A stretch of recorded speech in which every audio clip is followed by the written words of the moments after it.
This client was about to spend 175 million naira on an off-plan duplex in Lagos. Halfway through his payment, he stopped. Not because he ran out of money, not because he changed his mind. He was afraid something wasn't right. Instead of asking him to trust me, I walked him through a verification process, connected him with a developer, and helped him make an informed decision. In this video, I'm going to show you exactly what happened, how we resolved, and every step he took before he continued paying, with real documents on screen and sensitive information blurred with my client's permission. I am Ajayi, also known as Madam Lancela. I've helped investors both in Nigeria and the diaspora invest confidently in off-plan projects in Lagos. If you've ever wondered what buying off-plan property in Lagos should actually look like, this is it. Chapter 1. The Client and the Fear. This wasn't our first transaction. 4 years earlier, this client, an engineer based in Lagos, had already bought land in Lagos through me. He's an experienced investor, so you will think this purchase will be easy. It wasn't. His biggest concern wasn't me. It was the developer. My client had previously invested with another developer and eventually he had to ask for a refund.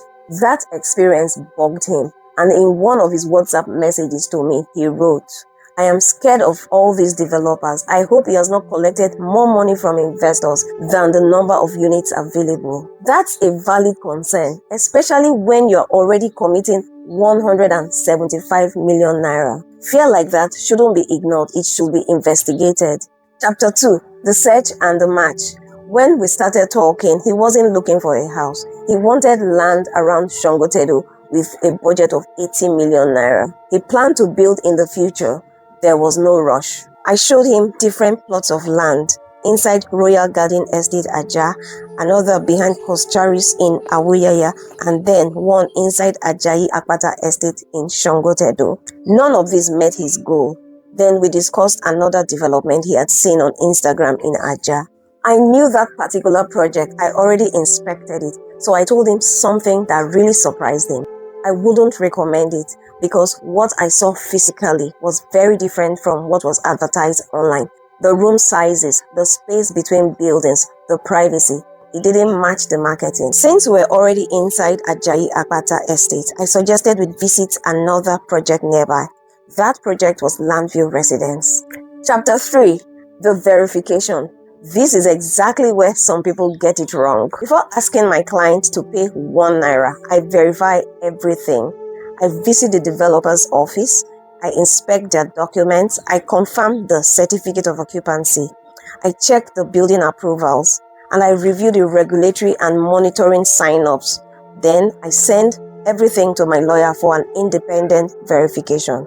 I inspect the construction physically, every report, every document and observation I shared with my client, not because I wanted him to trust me, because I wanted him to do his own verification. This is exactly how trust should be built. Weeks later, I asked him, "At what exact moment did you believe this project is safe enough to commit 175 million naira?" His answer was simple: "Based on my trust for you."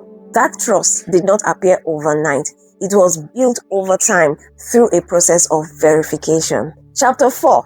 The Money and the Clos. Here is how the transaction unfolded. September 29, 2025 was the first inquiry via WhatsApp message. December 3rd, we inspected lands and we got into Landview Residence. On December 15th, verification was completed. The purchase price was 175 million naira. He initially paid a deposit of 2 million naira on the 19th to lock in on the units because he experienced some delays with his bankers. He wanted a 6-month payment plan. Normally, that would cost 180 million naira, but I negotiated with the developer, so he got 6 months payment plan at 175 million naira. Then came another big challenge. Right after his second installment payment, we expected the contract of sale, but it was not forthcoming. The developer sent acknowledgement letters and receipts. Christmas and New Year holidays delayed the documentation by 2 whole weeks. His fear returned. He stopped making payment. Instead of trying to convince him, I shared the developer's direct contact with him. He spoke with the developer and his concerns were addressed, and only then he continued paying. That's how I believe every property transaction should work. Transparency before pressure. Chapter 5. The result. Today, that same duplex no longer sells for 175 million naira. The current price is 220 million naira. That's a whopping 45 million naira appreciation. Construction has progressed from the early stages to a fully roofed structure with window installation ongoing. Throughout the project, I send him construction updates, and whenever he is in Lagos, he visits the site himself before making the next installment. Every site visit reinforces the same thing: he made the right decision. Recently, he even introduced his younger brother to me. He's already considering buying land.